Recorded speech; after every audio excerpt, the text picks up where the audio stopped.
Namaste and Jai Swaminarayan. Welcome to this week's episode of Timeless Hindu Wisdom. This is a special web series delivered by the Swamis of BAPS Swaminarayan Sanstha. It has been initiated to inspire us during these challenging times with the universal wisdom of ancient Hindu scriptures presented in a contemporary, bite-sized format. Originally from Virginia in the United States, Brahmasetudas Swami graduated with a degree in journalism and political science from the University of Southern California before being ordained as a sadhu by His Holiness Pramukh Swami Maharaj in 2006.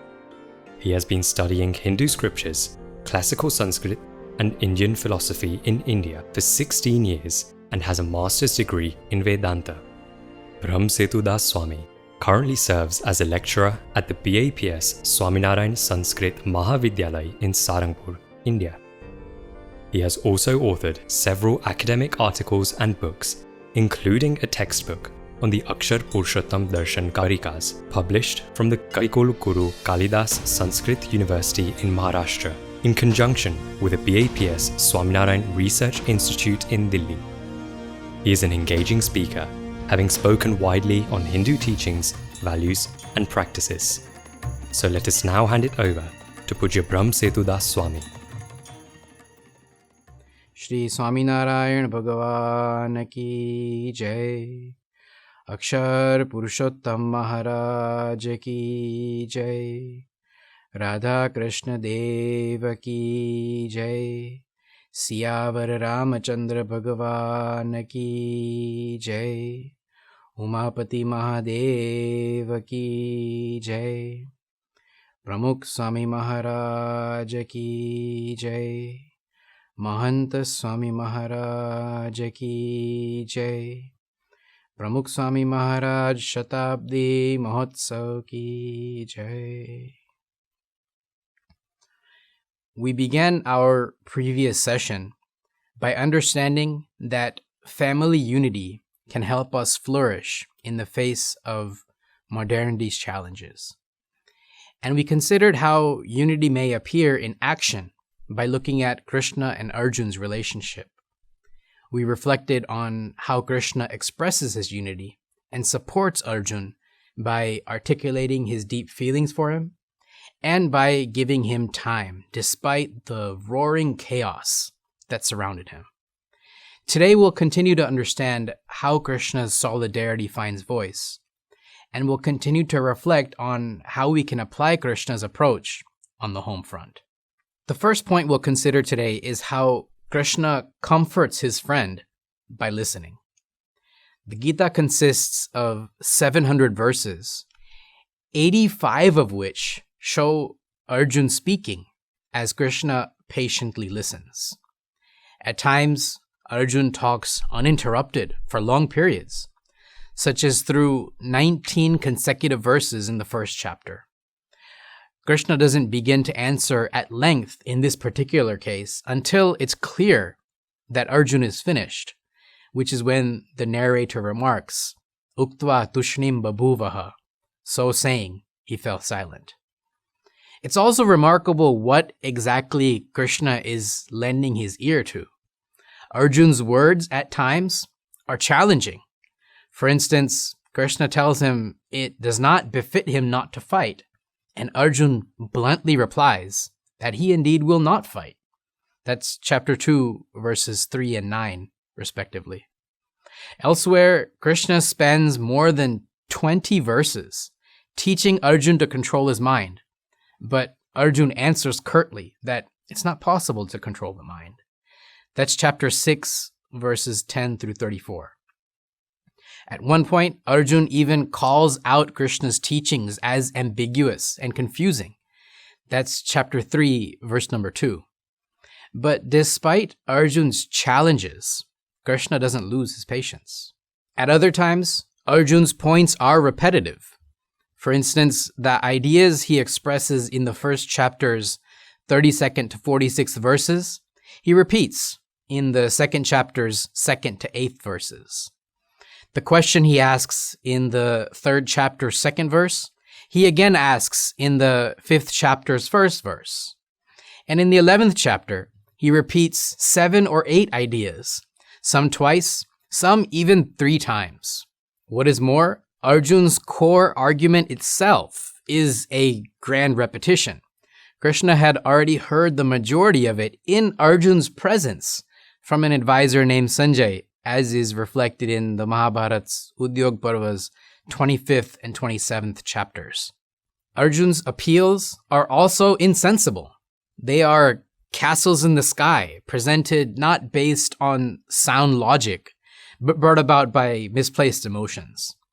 Yet, though Arjun's entreaties are challenging, repetitive, or insensible, Krishna pays him such thoughtful attention.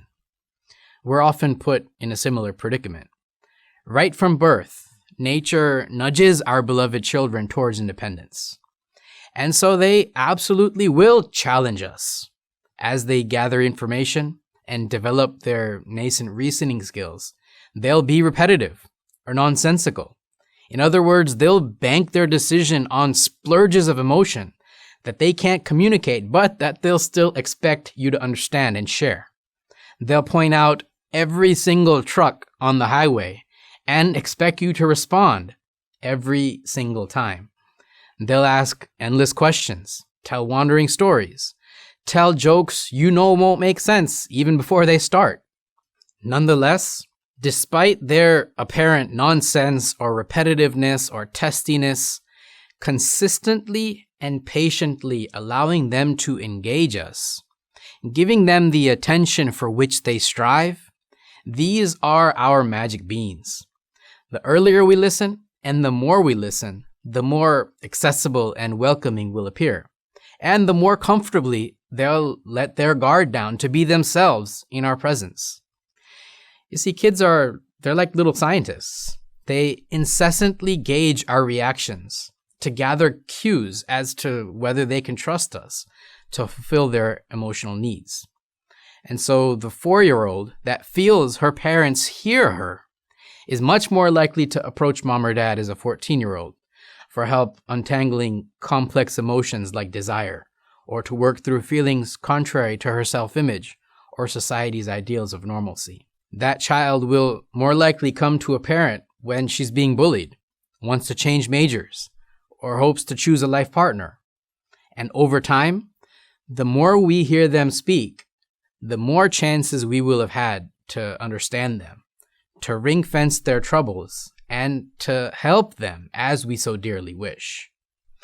Earning this type of trust, though, requires empathetic, non-judgmental listening. It requires us to steer clear of editorializing and seek instead to share our child's emotions as we listen.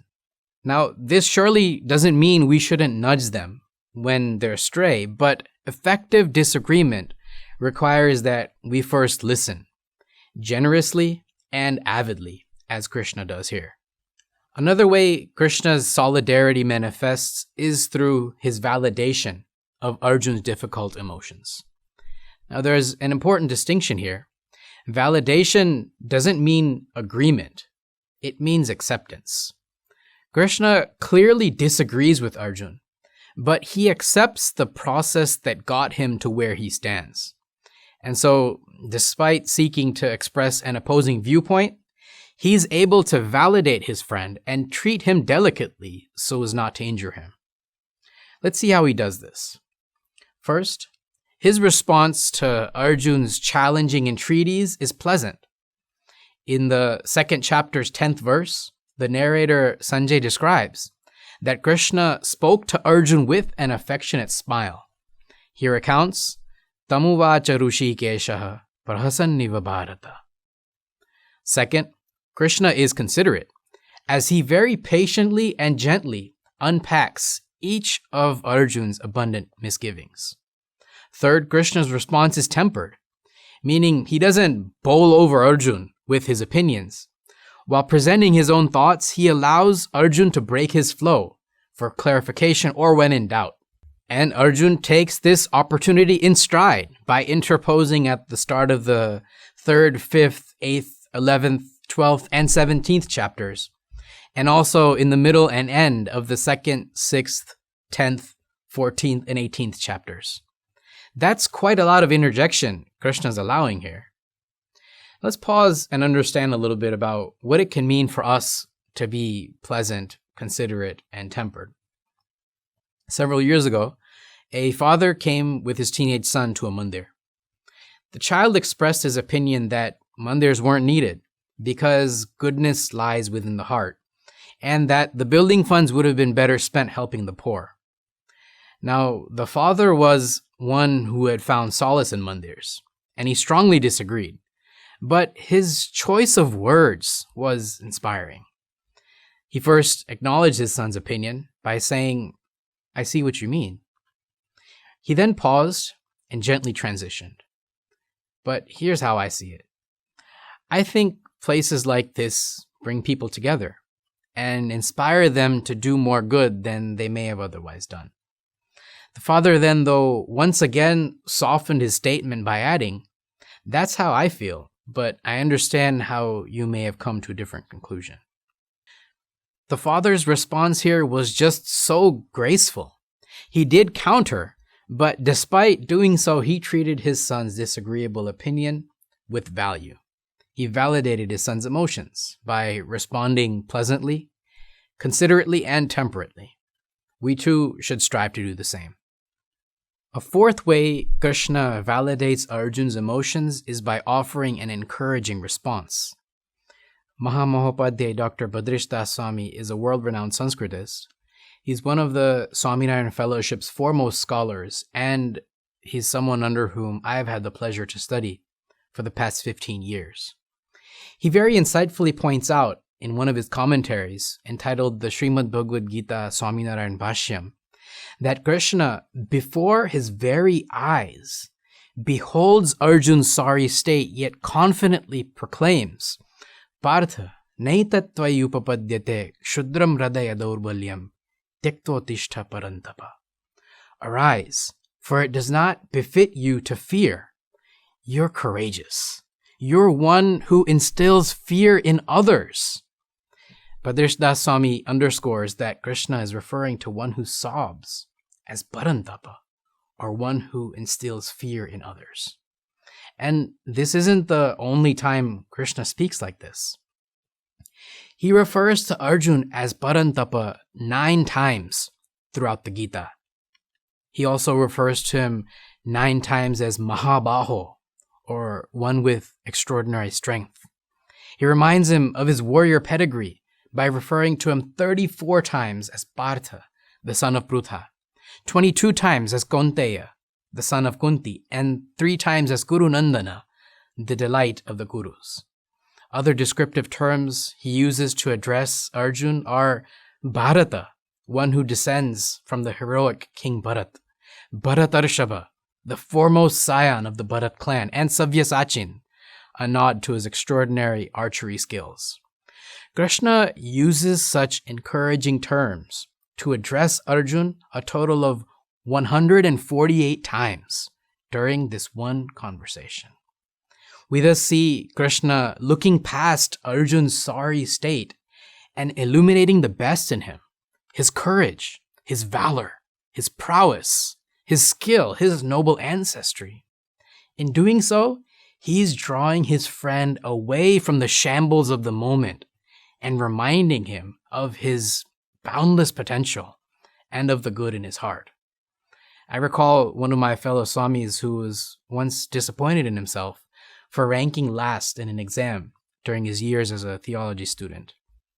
He felt that he'd let his mentors down because of the time and resources being invested in his education.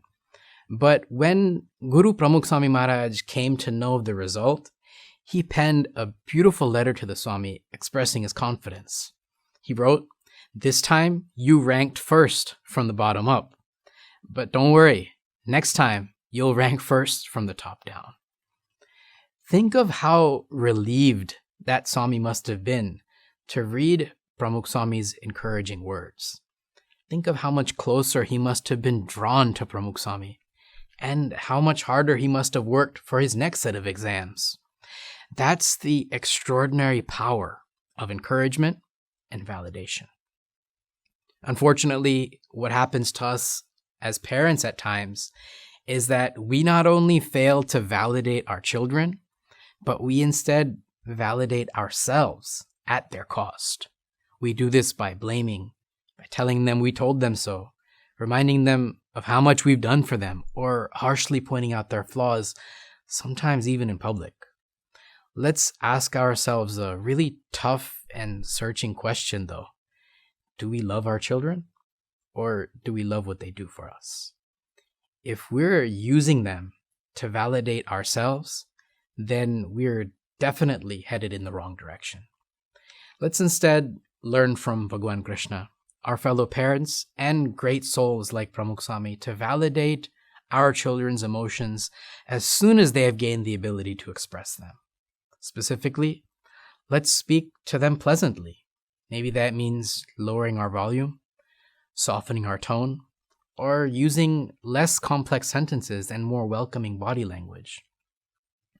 Let's be considerate of our children's concerns by dealing with them patiently and in their entirety.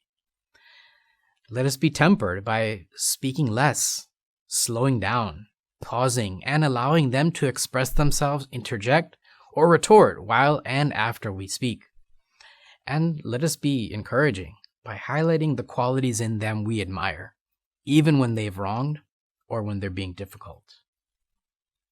The facets of Krishna's approach we've considered until now, his expressions of affection, offering of time, generous listening, and validation, are rooted in humility. Krishna's response boils down to nothing more than respect, and more respect.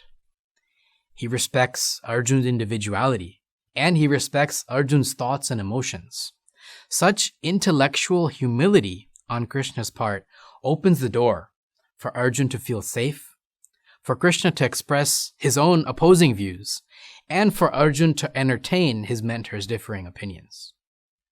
There's a television show you may remember from your own childhood. It's called Sesame Street. It's been around for 50 long years through an astounding 4,500 unique episodes. It's so popular in America, at least, that at one point, 95% of toddlers in the country had seen it.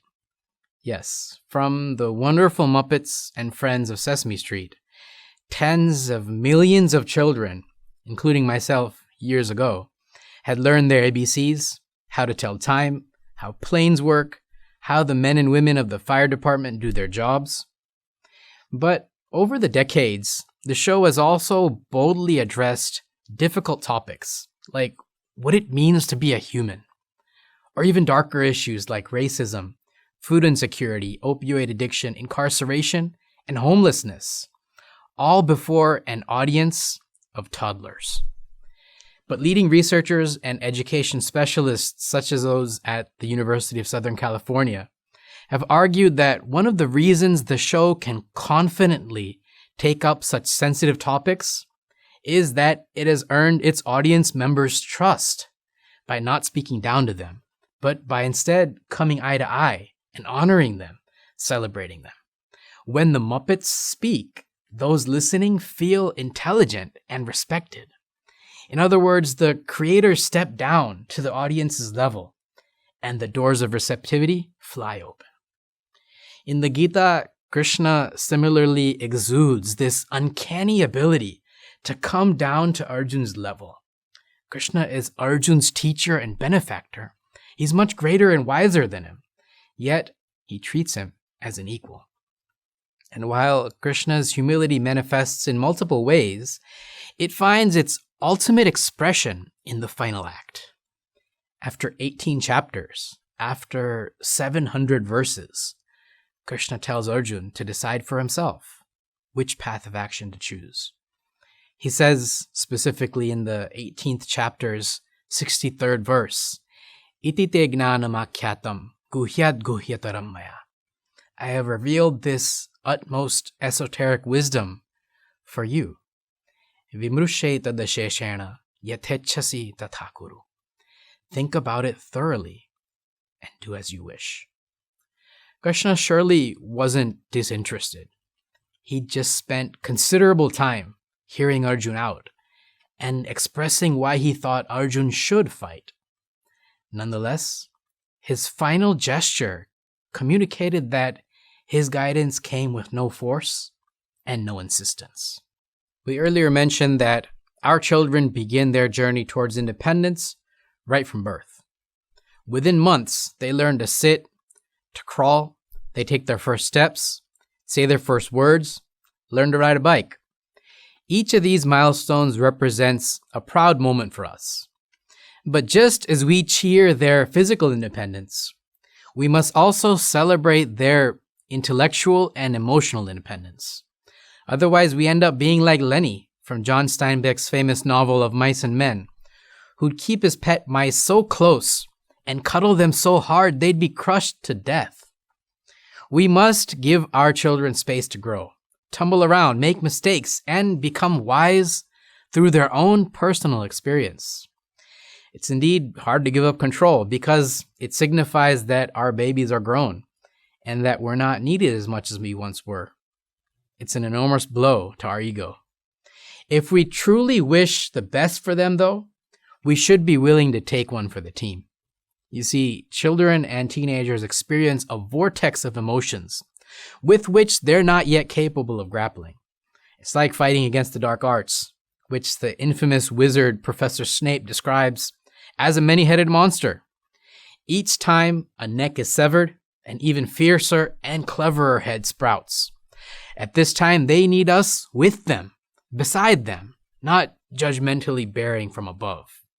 We mean well, of course, but our good intent isn't received well if we're not respecting their autonomy. This sets up an interesting paradox, though. Trust is generative. The more heartfelt autonomy we grant our kids, the more they'll want us as part of their lives, the more they'll respect our opinions. Isn't that what we wanted in the first place?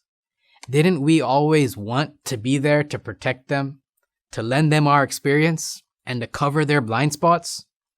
Didn't we always want them to learn from us, to be better than us? Bhagwan Krishna teaches us that this end can be achieved through humility. Importantly, however, this unthreatening nature of Krishna's wisdom was no Machiavellian play. For him, it was natural. It was innate. My Guru Mahan Swami Maharaj teaches that such innate humility can be developed by understanding a person's virtues and their connection with the divine. He draws attention specifically to children's virtues by referring to them as 90 plus, meaning that although they appear young, in accordance with the Vedic doctrine of reincarnation, they are storehouses of wisdom, experience, and good deeds accrued over their past lives. And he underscores their divinity by explaining that the Almighty resides within their hearts and dearly loves them. He thus teaches that they deserve our utmost heartfelt respect. Let us then make it a point to regularly reflect on our children's virtues and sanctity, so we may develop intrinsic humility towards them. Let us too respect our children's autonomy by trusting them, trusting the values we've instilled in them, and, perhaps most importantly, trusting God to bring about the best possible outcomes, both for them and for us. Here concludes our second session. We've thus far discussed how unity can strengthen our families, and, for inspiration and direction, we've considered Krishna's approach to Arjuna as depicted in the Gita. We understood how Krishna's solidarity towards Arjuna finds voice through his actions. Krishna declares his love, gives time, listens, validates, and exhibits humility. Krishna's expressions of solidarity empowered Arjuna. And so it was that the despondent, bleary-eyed Arjuna once again became the colossal Kshatriya poised for war. And as he readied for battle, he famously proclaimed, "Karishye vachanam tava," I will do as you ask. There's an analogy that comes to mind from a book my favorite high school teacher, Mr. Bailey, often encouraged us to read. It's entitled D-Day, June 6, 1944, the climactic battle of World War II, and it's written by the late Stephen Ambrose. The author writes about former US President Dwight D. Eisenhower, who served during the war as the supreme commander of the Allied forces in Western Europe. Mr. Eisenhower was an inborn soldier, an organizational mastermind, and a confident, decorated leader, yet he was unassuming. Ambrose, in fact, writes that he presented himself as a simple Kansas farm boy, just trying to do his best. And even as supreme commander for the hundreds of thousands of personnel involved in the massive D-Day invasion, he'd often visit the field, watch training exercises, and personally interact with hundreds of officers, proudly shaking their hands, asking them where they came from, praising their skills, and admiring their sacrifice. In other words, he exemplified many of the qualities we've discussed in these very sessions: proclaiming one's trust and admiration, investing time, listening, validating, being humble. Contemporaries note that the way Eisenhower approached these soldiers meant that his presence was simply electrifying. His training sessions got soldiers' imaginations worked up until they went tearing into the fields. And even just his smile was worth 20 divisions. That's the equivalent of the Allied forces being flanked with thousands upon thousands of soldiers, all from just one smile. Remember that bundle of sticks we mentioned at the outset of our first session? That bundle was unbreakable because the sticks supported each other. If we too may stand united with our children, if we support them and stand with them as partners, as Krishna here has taught us, they too will feel empowered in our presence as they seek to navigate life's challenges and as they seek to build a foundation for their very own bright future. Namaste and Jai Swaminarayan. Thank you for tuning in to this session of Timeless Hindu Wisdom. If you have any feedback or would like to send in any questions for upcoming sessions, please email timeless@uk.baps.org. We look forward to you joining us again next time. Thank you.